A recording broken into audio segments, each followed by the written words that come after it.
Want to impress your audience with something truly unique? This virtual page turning effect will give your PowerPoint slide a cinematic twist. Best of all, it's simpler than you think.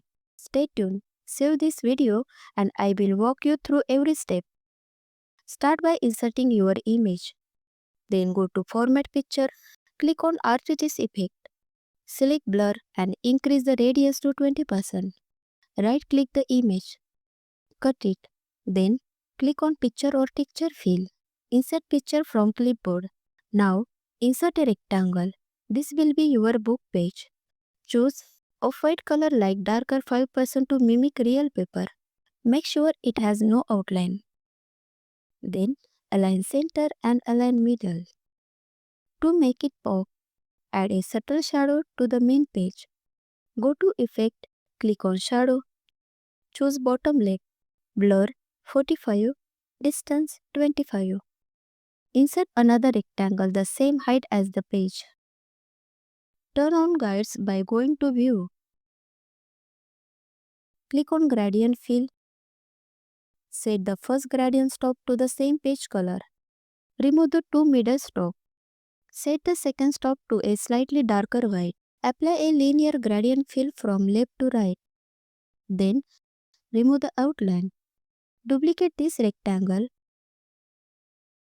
Go to Shape Format. Click on Rotate. Select Flip Horizontal. Right-click and duplicate your current slide. Then go back to the first slide and delete the page and spine rectangles. Insert your book cover image here. It will be served as the intro. Duplicate this slide. Select the image.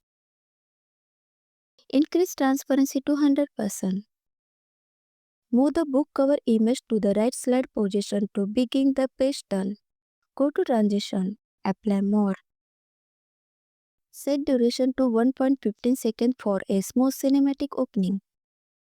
Duplicate the third slide twice. Add your text, icons or images to the left and right side of each page for depth. To make the page turn, select any page slide.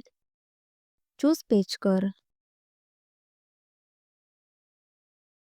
And just like that, your virtual book with turning pages is ready to go. If you enjoy this effect, try it out in your next presentation. And don't forget to like, subscribe and follow my channel for more awesome PowerPoint tips.